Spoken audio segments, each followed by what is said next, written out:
On this exciting episode, we've got a father trying to buy off his new daughter-in-law, Bones counting beans, and the skipper taking pictures. It's a star-studded affair, little buddy. It's Perry Mason, Season 5, Episode 14, The Case of the Unwelcome Bride.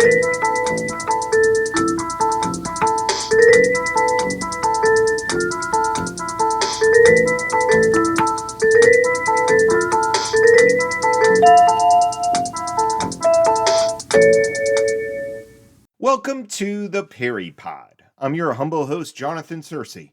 My purpose, pretty simple, provide an audio companion to every episode of television's greatest legal drama, Perry Mason. Each episode, we give you a summary of the plot. We even compare plots with the Earl Stanley Gardner novel if the episode was an adaptation. We give you a little trivia, reveal the episode's theme, and revel in a Perry proverb. That's a pearl of wisdom from the man himself, before heading to the water cooler where, just like Perry, Della, and Paul, we can discuss the ins and outs of our fave legal cruise adventures. But first, say it with me, to the Law Library! Each episode in the Law Library, we examine a legal conundrum from the episode to find courtroom precedents for future cases. This episode's legal conundrum involves Walter Fraser's hasty attempt to make his son Greg a full partner in his investment firm. Here's what Fraser's attorney, our own Perry Mason, has to say about that. Oh, yes, Walter. Perry, I'm sorry if I interrupted you. That matter we discussed, the partnership? I thought you might want to reconsider. Oh, no, I went ahead with it. I had the papers drawn up this afternoon. Well, I'll be tied up here for half an hour or so. At the club? I'd be delighted to. I'll bring the papers with me. Let's take a look at what would have been required for such a significant business transaction. A proper partnership agreement begins with comprehensive written documentation that addresses A, the precise percentage of ownership each partner will hold, B, specific rights and responsibilities in managing the firm, C, arrangements for sharing both profits and losses, D, procedures for making important decisions, and E, provisions for potentially dissolving the partnership. Before finalizing such an agreement, due diligence is essential. For an investment firm like Fraser's, regulatory compliance adds another layer of complexity. The agreement must satisfy SEC regulations, conform to both state and federal partnership laws, include proper filings with state authorities, and ensure all necessary licenses and permits remain valid under the new arrangement. Perry's swift preparation of these documents, while impressive, would typically demand securing approvals from existing partners, establishing procedures for ownership transfer, determining capital contribution requirements, and structuring voting rights. Yikes! That's a lot of work for an afternoon. Now to the plot of this episode.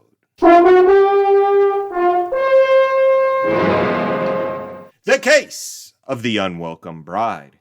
Peter and Amanda Thorpe are late for dinner with Amanda's stepfather. Every time Walter Fraser, the stepfather in question, prepares for a business trip, things get crunk. Amanda wants so much more for Peter, but Peter, played by DeForest Kelley, aka Bones McCoy, doesn't seem to care. I wonder if Fort Knox has ever really been robbed. Peter, if you just be here. If you just try and be interested in the right things. If you just fight once in a while. Shut up, Amanda. I'm just as worried as you are about what your father is up to tonight. Meanwhile, here comes Greg, son of Walter Fraser, with his new bride, Sue Ellen. Give us your fears about the upcoming dinner, Sue Ellen. You promised me it would be all right, that you'd come tonight and be nice to him. I've tried everything I know to be nice to your father, to make him like me and accept me as your wife. Greg, there's more to it than not liking me. He hates me. Walter doesn't believe in small talk. Tomorrow he's off to Texas. he's got a proposition. There's $50,000 in that safe. Cash I intended to take to Texas with me tomorrow. That $50,000 is yours if you'll be on the morning plane to Paris, where you'll be met by a lawyer who will arrange a divorce. Greg's telling silence speaks volumes, and in the aftermath, Amanda and Walter duke it out over Greg's worth, or lack thereof. Some step-family wounds run deep. As far as Greg is concerned, you've always been blind. Not too blind to know that he ruined his whole future when he married that girl. Your son was no good before she married him. Amanda, Face the truth just once.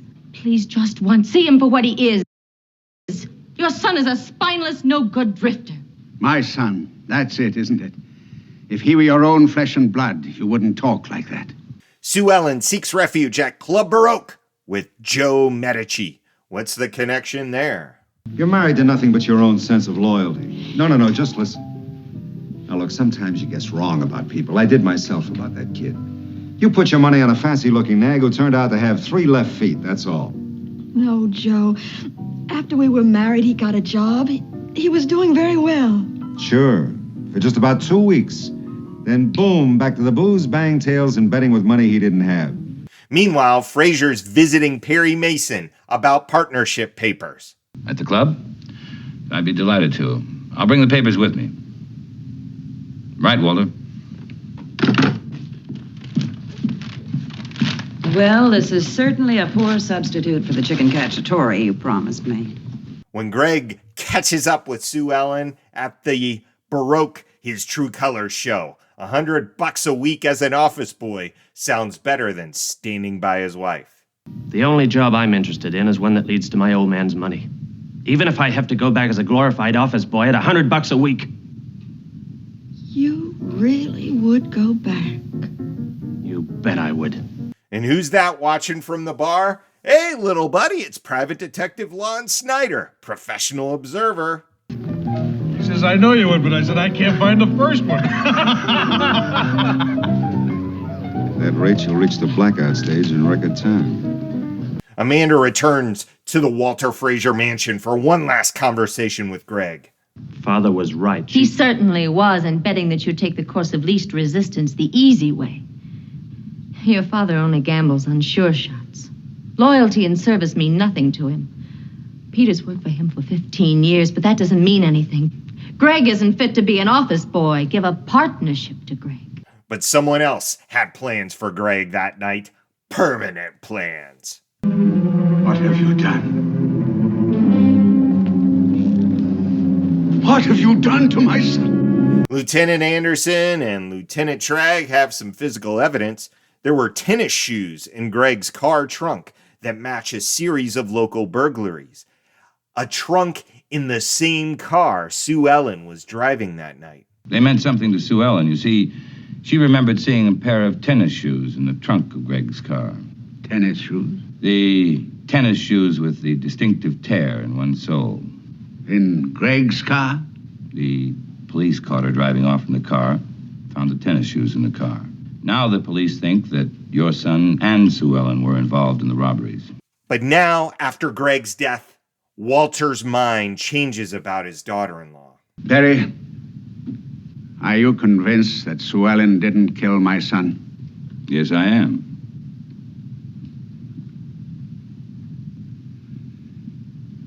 I'd appreciate it very much if you would represent my daughter-in-law.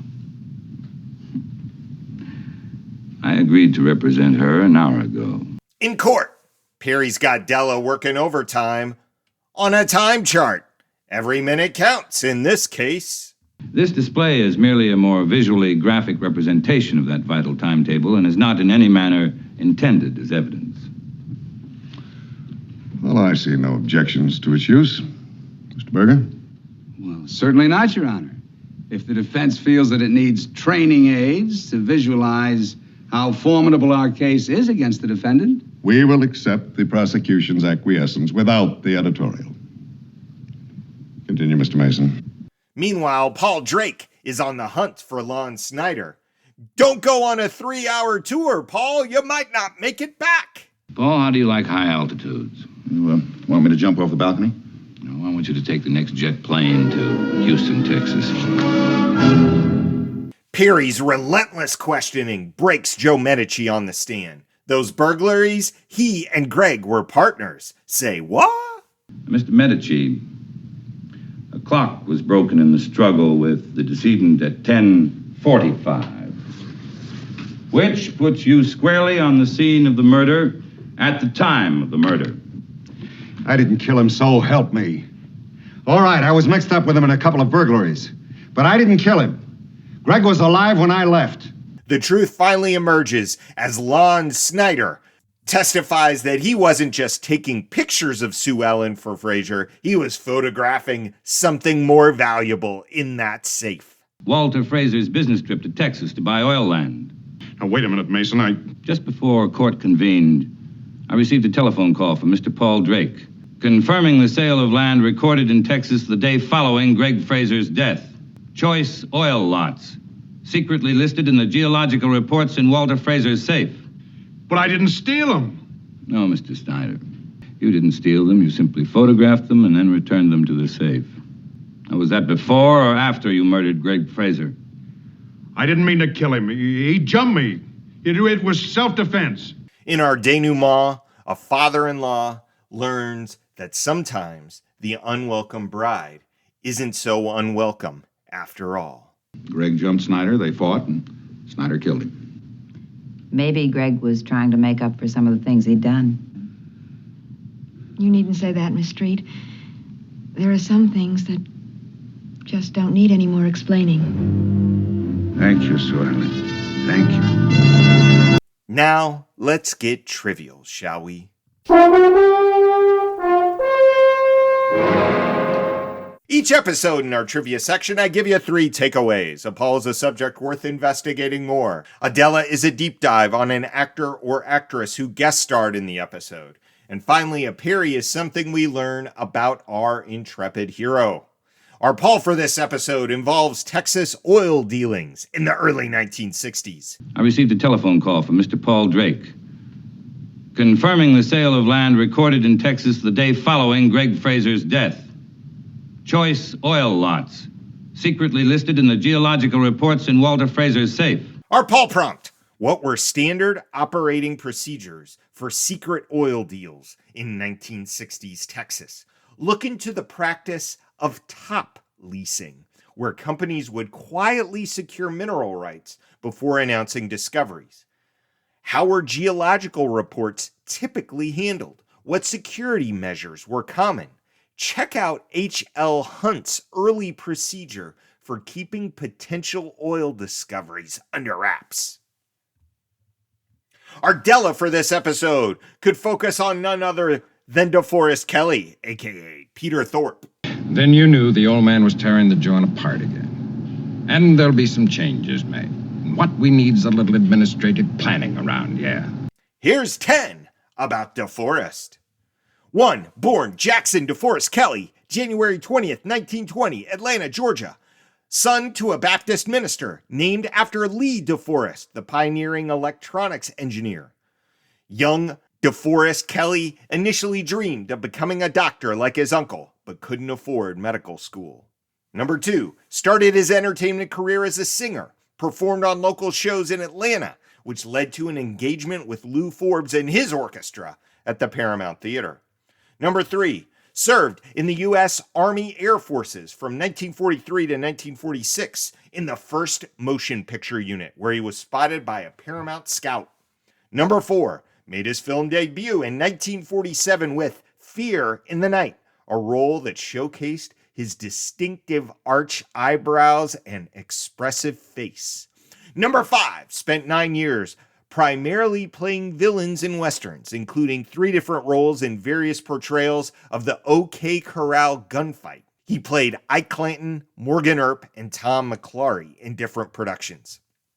6. Initially refused Gene Roddenberry's 1964 offer to play Spock, but later accepted the role of Dr. Leonard Bones McCoy when Roddenberry offered him a choice between McCoy and a green-painted alien on a little show Roddenberry was making called Star Trek. Number 7, in fact, before Star Trek, Bones had appeared in Gene Roddenberry's pilot 333 Montgomery as a Perry Mason-style attorney, and then later appeared in another Roddenberry pilot called Police Story. Kelly earned third billing on Star Trek after William Shatner and Leonard Nimoy, starting in the second season, and his pay rose to about $2,500 per episode. Number 8, after Star Trek's cancellation, he found himself typecast and essentially went into semi-retirement except for Trek-related projects. By 1978, he was earning up to $50K a year from Star Trek convention appearances. He voiced McCoy in the animated series. He appeared in all 6 original Star Trek films.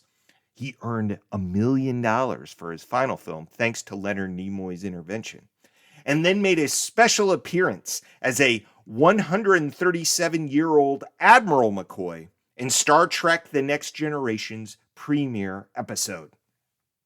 Number 9, married actress Carolyn Charlotte Meager Dowling in 1945 with 2 25-cent Indian rings. They remained married for nearly 55 years, living in a modest ranch house in Sherman Oaks. The couple had no children, though they were described as the most loving couple you've ever seen in your life. Number 10, passed away June 11th, 1999, age 79, at the Motion Picture and Television Country House and Hospital in Woodland Hills after battling stomach cancer. His wife Carolyn was by his side. His ashes were scattered over the Pacific Ocean. Our Perry for this episode gives us fascinating insight into Perry's professional ethics. While he draws up partnership papers for Walter, papers that would make Greg a full partner, Perry is well aware of Greg's shortcomings. I wonder what will happen when his investment company is under the management of an overage juvenile delinquent. Yet Perry proceeds with the work, demonstrating a key principle of legal ethics. A lawyer's role is to execute their client's lawful wishes, not to judge their wisdom. Our theme for this episode, hospitality. From the first stilted dinner party to their final reconciliation. This episode explores what it truly means to welcome someone into your family, or fail to do so. Walter Fraser's mansion may be filled with expensive paintings and well-appointed rooms, but it lacks the essential warmth of true hospitality. Fraser's attempt at hospitality is a facade, shattered when he reveals his true purpose, to buy Sue Ellen's exit from the family. The contrast between his superficial politeness and his actual intentions highlights how hospitality requires more than just open doors. Perry's office, now that's real hospitality. It's a space where both Walter and Sue Ellen can find help and understanding. True hospitality means not just opening your doors, but opening your heart. Now it's time for a Perry proverb.